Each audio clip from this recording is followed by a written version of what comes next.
donc est une association d'industriels. On a à la fois des fédérations professionnelles d'industriels, des associations locales de bassins, et également des compagnies. Donc déjà, on a une diversité d'acteurs qui permet un peu d'avoir confronté différentes visions un peu de la politique de l'eau en France. Et notre particularité, c'est qu'on est vraiment à l'intermédiaire, à la fois entre les industriels qui ont des intérêts dans la gestion de l'eau et les pouvoirs publics qui construisent la politique de l'eau. Donc notre but, c'est vraiment d'être un peu entre les deux et de participer à la coordination des actions entre ces deux types de parties prenantes pour construire une politique de l'eau qui est à la fois efficace et durable. Donc pour cela, on a la chance d'avoir 6 vice-présidents qui sont en fait les vice-présidents des comités de bassin. On a un lien très fort entre voilà, les industriels et le pouvoir public.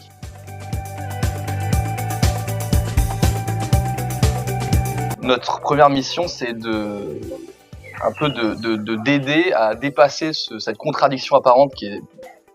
des deux ambitions qui sont portées un peu dans ce domaine-là par l'État, qui est à la fois de préserver la ressource en eau, mais de maintenir une activité industrielle. Le travail, c'est aussi de favoriser l'échange entre les industriels et les pouvoirs publics pour justement participer à ça. Donc à la fois, c'est donc dans les comités de bassin, justement pour que chacun puisse apporter sa vision et qu'on puisse confronter un peu tous ces enjeux pour avoir des consensus, qui est pas tout le temps évident, mais on y arrive. On organise voilà, à la fois des événements, on fait se rencontrer ces différents acteurs pour échanger, apporter ces différentes visions et dépasser un peu ces contradictions apparentes, essayer de trouver des solutions. On a ce travail aussi de pédagogie envers les industriels, leur expliquer la politique de l'eau en France, les dernières réglementations, et de l'autre côté, adresser un peu les problématiques que rencontrent les industriels au niveau des pouvoirs publics pour fluidifier la communication et comme je disais tout à l'heure, voilà, construire une politique qui convient à ces deux côtés, c'est à la fois préserver la ressource en eau et à la fois maintenir l'activité industrielle.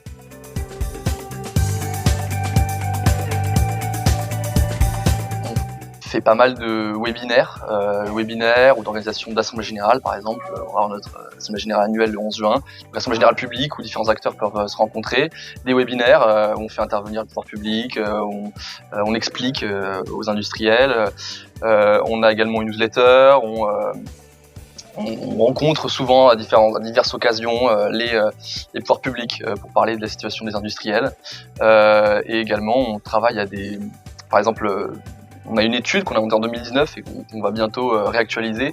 qui fait un peu le bilan de l'usage des industriels de l'eau, donc à la fois niveau prélèvement, niveau pollution, sur les choses, et qui permet d'un peu avoir voilà, un horizon de l'usage des industriels de la ressource.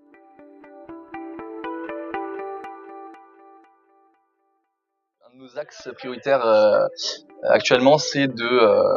faciliter à la fois la remontée de données des industriels vers les pouvoirs publics et également de contribuer à favoriser la transparence des pouvoirs publics vers les industriels. Et c'est un peu le rôle de la FENAV, c'est un peu cette navette d'information entre les deux. À la fois on travaille avec tout ce qui est DGPR, les pouvoirs publics, à l'établissement de gestion des données, base de données pour remonter toutes les données des industriels, et à la fois essayer d'organiser la mise à disposition de données publiques des pouvoirs publics vers les industriels pour que chacun puisse voilà, avoir des données similaires et que les discussions qui se créent, on va dire, s'entourent au milieu des mêmes données, en fait. Voilà, pour qu'il n'y ait pas d'asymétrie d'information, ce qui nuirait en fait à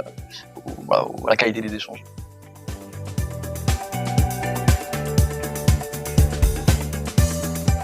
L'OIO parmi nos parties prenantes proches, ça fait partie de cet objectif-là, et on travaille avec eux notamment actuellement sur par exemple des projets de mutualisation des données publiques, de mise à disposition des données publiques pour les industriels, et c'est de travailler sur ce sujet des données, parce qu'on sait que l'OIO travaille beaucoup sur ce sujet et est responsable un peu du système d'information de l'eau en France. Ça, c'est un des aspects. Et voilà, et comme les industriels sont en demande de cette collaboration avec ce genre d'instance, c'est avec plaisir qu'on entretient cette relation.